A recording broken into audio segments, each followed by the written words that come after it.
I'm Sara Le Brun Blashka, and I'm talking to you today about metabolic detox and how it affects your body. First, what does it mean to say detox or detoxification? Really, what it's talking about is identifying and targeting and binding. This is a natural process. This isn't a program that you're doing, but what it's really doing is ramping up your own body's mechanisms. So why is detox important? We all consume toxins or are exposed to toxins throughout the day. Outside the body are also toxins. These are called exogenous toxins, such as the environment. Think about the air that you breathe, the water you drink. This could also include things like cigarette smokes or dyes or paints in your working environment. At your home, you have a variety of exposures to toxins. We're using cleaning products. Those cleaning products most often have many different types of chemicals in them that can build up as toxins. It could involve insecticides or pesticides that you're using in plants around your home. And we also think about these personal care items. Thirdly, let's think about in our food. Our foods, if they are not organically farmed, have risks. These conventional farmers have an opportunity to put things like pesticides and herbicides on the plants and other inputs that cause toxin buildup. We also think during the manufacturing process, there's preservatives and additives added. The packaging can have heavy metals and other concerns. All of those can add up. And that toxic burden can really become an issue for overall health and our longevity. Think beyond the internet fads of a 3-day juice cleanse with cayenne pepper or lemon juice or any of those crazy ones that you've seen. They are not based in scientific research. Support the body's natural innate detoxification system by focusing on the 3 phases of detox. That's bioactivation, conjugation, and elimination. Now, let's define those. So bioactivation is really our body converting toxins into reactive inert substances with free radical protection as a side effect. We're really thinking about an enzyme called cytochrome P450, which conducts chemical reaction to add a reactive group to the toxin and generates a reactive site that can readily bind to other molecules. If we really think about it, it's unlocking, getting it out of lipids and into the body. These reactive innate substances produced in phase 1 are bioactive and need to be neutralized quickly as they are considered to be more toxic than even the parent toxin that it started with. So that's why it's important that we both have phase 1 and phase 2 at the same time. So what are some of those phase 1 type of foods that we're looking at, these cytochrome P450 enzyme supporters? So these could be cruciferous vegetables like Spanish black radish, broccoli, cauliflower, cabbage, and Brussels sprouts. Now, I talked about phase 2, which is conjugation. What does that mean? It's this ability to neutralize those toxins. Conjugation really has the ability to take those reactive oxygen species and create them to be less toxic, to be less bioactive.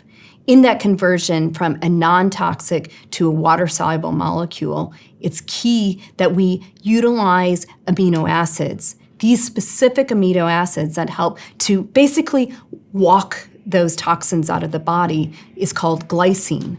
It also is important that we look at other enzyme superfamilies that are key to this whole process. It's quite complicated, but if we really boil it down, it's just about neutralizing and conjugation. Conjugation phase is also very energy intense, and this energy is cellular energy, which is called ATP. If we think of the role of magnesium in ATP, it's essential. So we need to make sure that we're consuming enough magnesium in our diet, that we have the ability to create this energy, this ATP.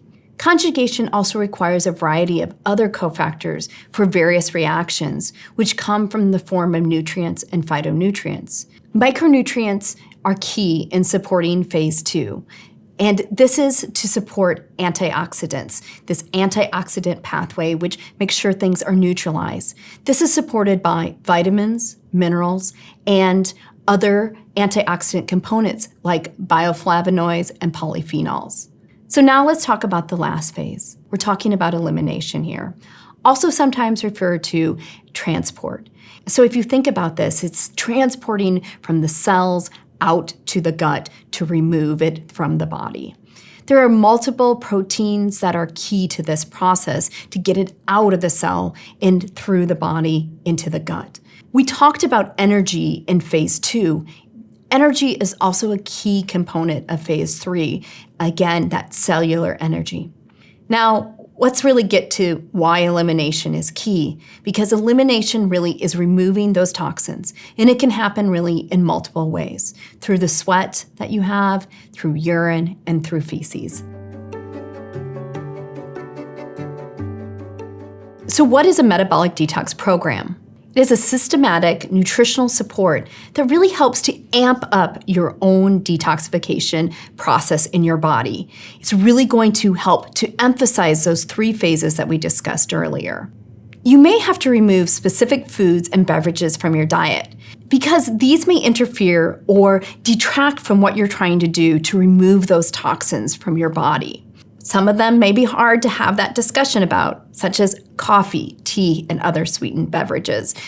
We really want to take caffeine out of your diet, especially if you're consuming it in great quantities. We want to cut that down to a very small amount. So you might say, why?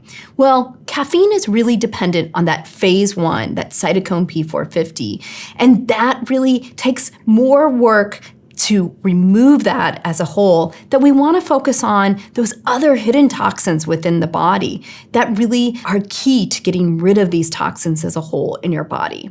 This can also include other sugary beverages that you would want to remove too, that are high in caffeine. The other one that you're probably not too excited to hear about is alcohol.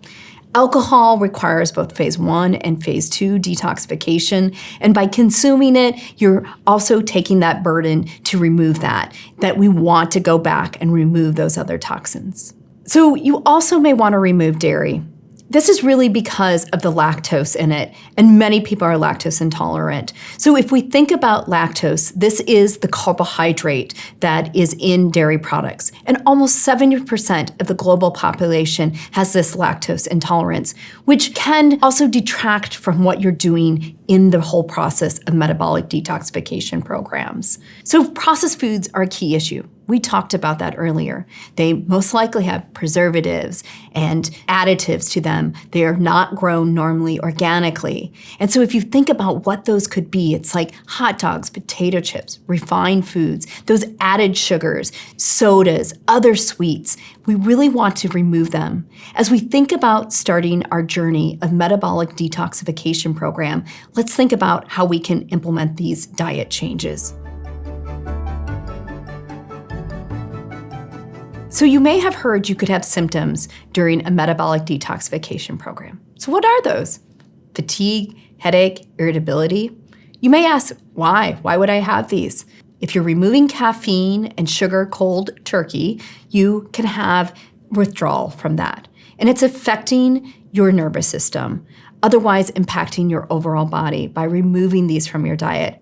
This may lead to this perceived issue of negative sensations in the body. So how do we resolve that? Well, we can add things like decaffeinated green tea, which is going to support the cytochrome P450 enzymes we talked about earlier. It also is going to provide hydration. We could find things like fruits and vegetables that are going to help promote elimination by causing a slight alkalization state. We want to make sure that we're stabilizing our blood sugar by eating well-rounded meals that include all the macronutrients, carbohydrates, proteins, and fats. What I really think is the hero here is sleep. Make sure that you're getting enough sleep. Or you can try and sweat it out through exercise, sauna, or steam room. And last but not least, and you'll hear this multiple times, hydration is so important to elimination.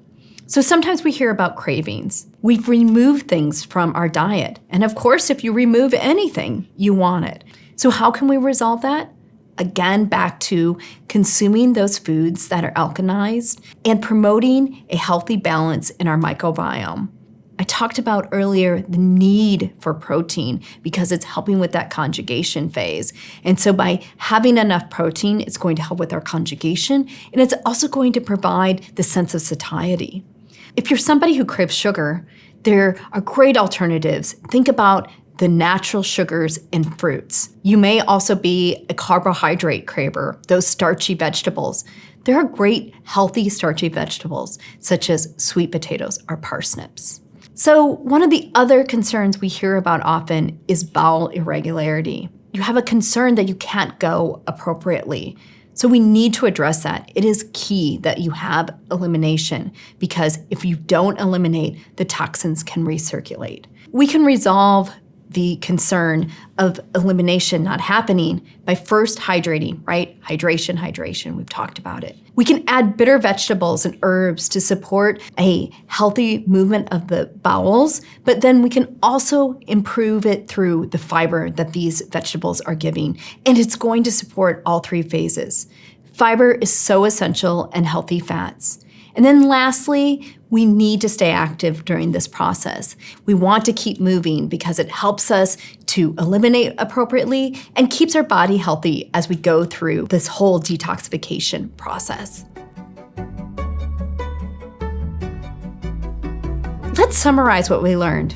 First of all, we learned toxins are everywhere. So remember the three phases of metabolic detox: bioactivation, conjugation, and elimination.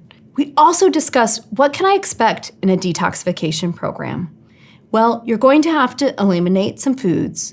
You may have cravings and fatigue and some bowel irregularity. But we have solutions for you. Consume whole foods such as fruits and vegetables. Make sure you're getting enough sleep, exercise, and hydrate. For more information about metabolic detox, visit WholisticMatters.com. This educational platform has a diverse assortment of material, including articles on specific nutrients, a variety of health and wellness topics, animated videos and lectures from industry experts, monthly podcast episodes, infographics available for download, and more.